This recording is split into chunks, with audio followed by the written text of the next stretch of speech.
Dernières années, les machines ont déjà acquis beaucoup de compétences. D'abord, la compétence verbale, capacité de reconnaître la voix humaine et de répondre avec une voix qui simule la voix humaine. La compétence émotionnelle, la possibilité que cette voix simule des émotions. Et puis, il y a des travaux actuellement sur ce qu'on appelle l'attention conjointe, la capacité d'une machine d'être, si j'ose dire, on n'a pas d'autre mot, curieuse de ce qui intéresse un humain. C'est-à-dire si je tourne la tête vers quelque chose, la machine aussi regarde dans le même sens que moi pour essayer de comprendre qu'est-ce qui se passe pour moi, qu'est-ce qui me motive, qu'est-ce qui m'intéresse.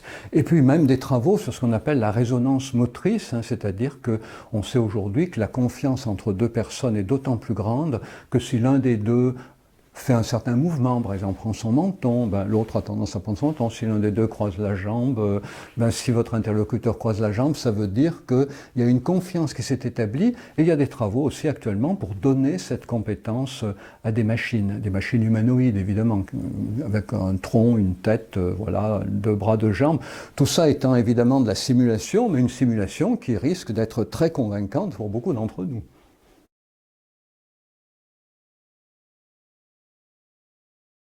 Alors, il faut bien comprendre que le cobo, il peut être envisagé de plusieurs façons. Le cobo, d'abord, ça peut être un outil qui prolonge les compétences humaines, ou bien ça peut être un collaborateur. Et si le cobo devient un collaborateur, il y a encore plusieurs possibilités. Ça peut être une coprésence, c'est-à-dire l'homme et la machine sont dans un espace ensemble.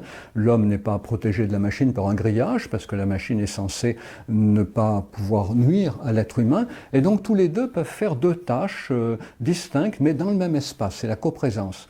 Le deuxième modèle, c'est la coopération, c'est-à-dire que l'être humain et la machine travaillent à la même chose, mais côte à côte, et lorsque l'un a fini un morceau de tâche, l'autre peut la continuer. Et le troisième modèle, c'est évidemment la collaboration, c'est-à-dire que l'un et l'autre travaillent ensemble à accomplir une tâche.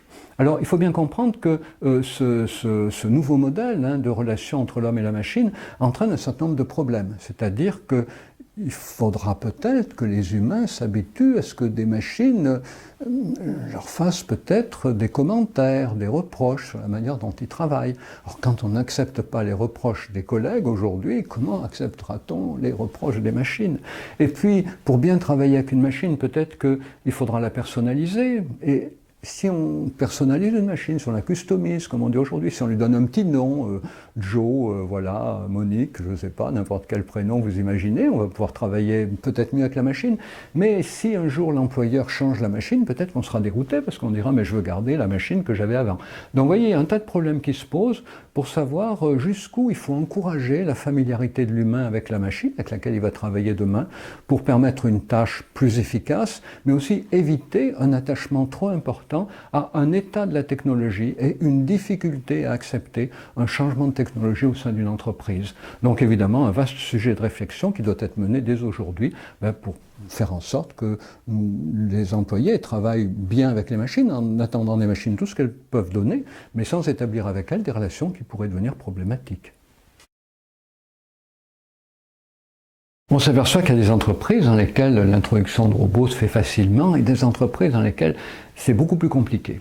Alors, il faut bien comprendre que l'apparition de robots dans une entreprise, d'automates, peut être vécue très différemment par les employés, selon l'imaginaire qu'ils ont de la machine, selon ce qu'ils en attendent, selon ce qu'ils en craignent. Autrement dit, ils vont accueillir très différemment la machine selon la façon dont ils y ont été préparés.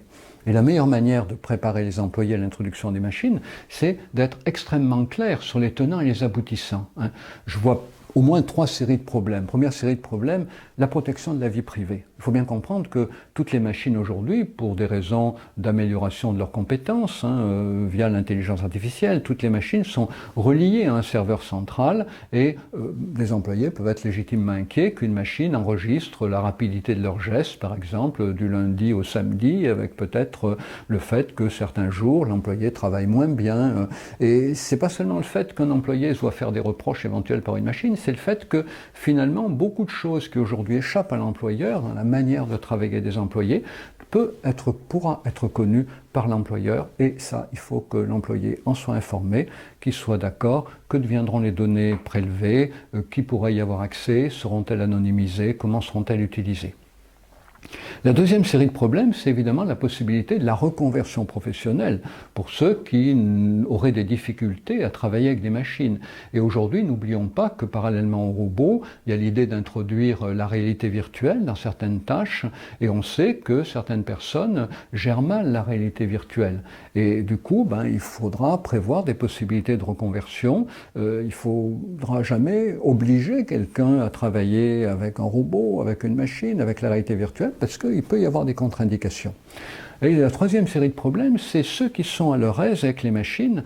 Comment est-ce qu'on va leur permettre, ou comment on va les autoriser à se familiariser avec la machine, peut-être en lui donnant un surnom, en la customisant, en lui mettant des autocollants, en s'amusant avec elle. Parce que se familiariser avec une machine, ça permet évidemment de travailler mieux avec elle, plus vite. Quand on a un collègue, on peut l'appeler par un petit nom, on lui dit des formules familières, et très vite, certains employés peuvent fonctionner de cette façon-là avec un robot. Mais en revanche, ce qu'il faut comprendre, c'est que plus on se familiarise avec une machine, plus on la personnalise, surtout si on lui donne un surnom, et plus ça va être difficile de changer de machine. Les gens vont pouvoir dire « mais non, celle-là je la connais, je suis familier avec elle ».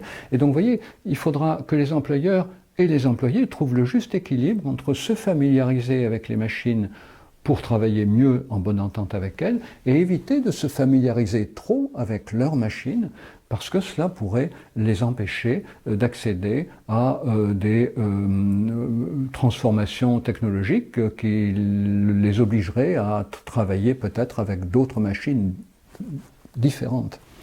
Donc autant de problèmes qu'il faut poser clairement en amont, et puis évidemment introduire les machines progressivement, faire des retours de terrain avec les employés séparément, avec leur organisation représentative, notamment syndicale, et puis petit à petit favoriser comme ça une appropriation, une encapacitation d'un grand nombre d'employés avec les machines, de façon à ce que chacun puisse utiliser les machines pour le meilleur de ce qu'elles peuvent apporter, sans que personne ne se sente contraint d'utiliser des machines avec lesquelles il ne se sent pas à son aise. Parce qu'aujourd'hui, la question de la sécurité physique des machines avec les cobots est résolue, reste la question de la sécurité psychologique, et c'est à ça que les employeurs aujourd'hui doivent veiller.